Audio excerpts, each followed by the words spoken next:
Your search for certainty feels responsible, intelligent, even mature. It feels like wisdom to pause until you know more, to gather more evidence, to compare more options, to wait until the path feels obvious. You tell yourself you are being thoughtful.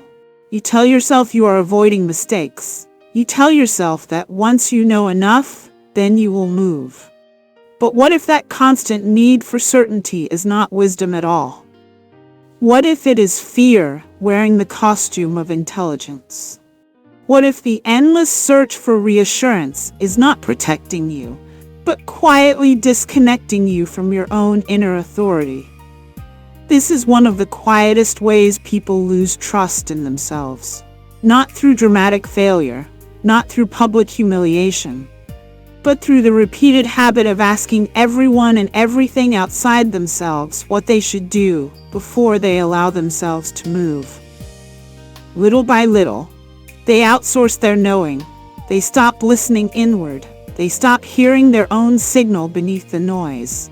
They become highly informed but deeply disconnected. Modern life rewards this pattern. We live in an age where information is endless. Every question can be searched. Every decision can be researched. Every uncertainty can be temporarily numbed by another article, another opinion, another expert, another review, another video, another poll, another spreadsheet, another late-night spiral of just one more thing before I decide. It feels productive. It feels like movement. But often it is beautifully disguised paralysis. You are not gathering clarity anymore. You are postponing responsibility. The mind tells itself a seductive lie. If I can just know enough, I can eliminate risk. If I can just plan enough, I can avoid pain. If I can just predict enough, I can guarantee success. But certainty has never worked that way. Life has never offered guarantees. The future has never been negotiable. Control has always been partial. Yet many people spend years trying to negotiate with uncertainty, refusing to act until reality makes a promise it can never make. And while they wait, something important weakens: their self-trust. Self-trust is not built by always making the right decision. It is built by learning that you can survive the wrong ones. That changes everything. Most people think confidence comes first and action comes second. But the truth is the opposite. Confidence is usually the byproduct of action. Trust is built through evidence. Every time you choose, act, adjust, recover, and continue, your nervous system learns something powerful. I can handle this. I can survive uncertainty. I can correct course. I do not need guarantees to move. But if you never move until certainty arrives, you never gather that evidence. Your inner trust muscles atrophy. This is why people with the most information often feel the least decisive. They have trained themselves to believe that certainty must come before movement. It never does. The need for certainty often begins as self-protection. Somewhere along the way, maybe making a mistake felt dangerous. Maybe failure felt humiliating. Maybe uncertainty was associated with instability. Maybe unpredictability meant pain. Your nervous system learned that not knowing was unsafe. So now it interprets uncertainty as threat.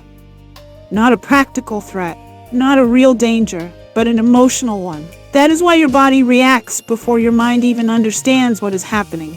You hesitate, you freeze, you overthink, you delay. You ask 5 people what they think. You reopen the same browser tabs. You replay the same decision. You wait for a feeling of certainty that never arrives. This is not indecisiveness. This is anxiety.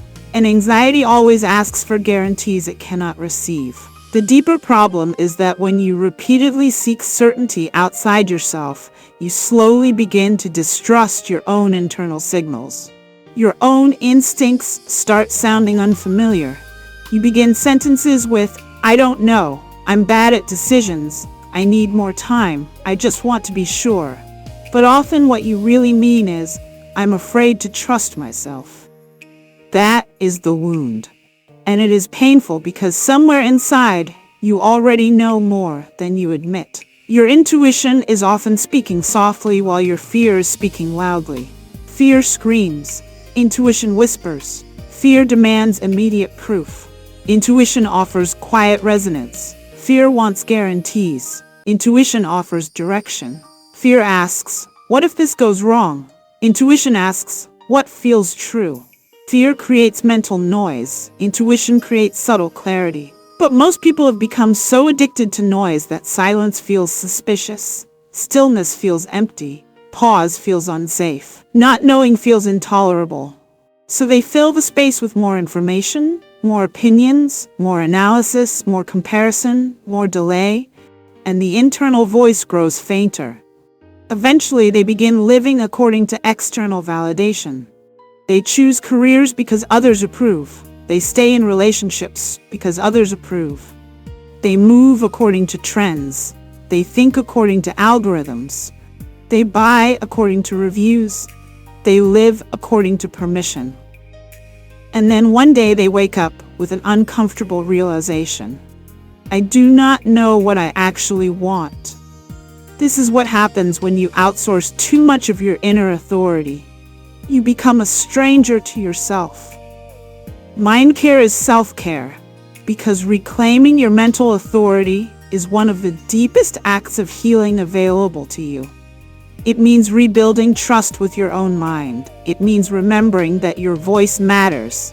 It means learning to hear yourself again. That process begins by accepting something uncomfortable. You will never feel 100% certain. Not before the career shift, not before the conversation, not before the move, not before the risk, not before the relationship, not before the boundary, not before the leap. Certainty is not the doorway. Courage is. And courage is not the absence of fear. It is movement with fear present. That is what self-trust looks like.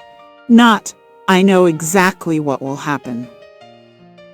But, whatever happens, I trust myself to respond. That is freedom. You do not need to know the whole path. You only need enough trust to take the next step. This is why small risks matter. People imagine self-trust is rebuilt through dramatic breakthroughs. Usually, it is rebuilt through tiny acts of self-loyalty. Choosing without polling everyone. Leaving one text unanswered because your body needs rest. Ordering what you want instead of what looks socially acceptable. Saying no without over-explaining. Making a decision before you feel ready. Letting discomfort exist without interpreting it as danger. These moments seem small. They are not. Each one teaches your nervous system. My voice counts. My instincts matter. I can choose. I can survive uncertainty. I can trust myself. That is how the inner compass returns. Many people confuse intuition with impulsivity. They are not the same. Impulsivity feels frantic. It wants immediate relief. It often feels emotionally charged. Intuition feels grounded. It may be quiet, but it feels clean. It often carries peace, even when it asks for courage. Learning that difference requires practice. It requires listening. And listening requires silence. That is why mind care is not just about reducing stress.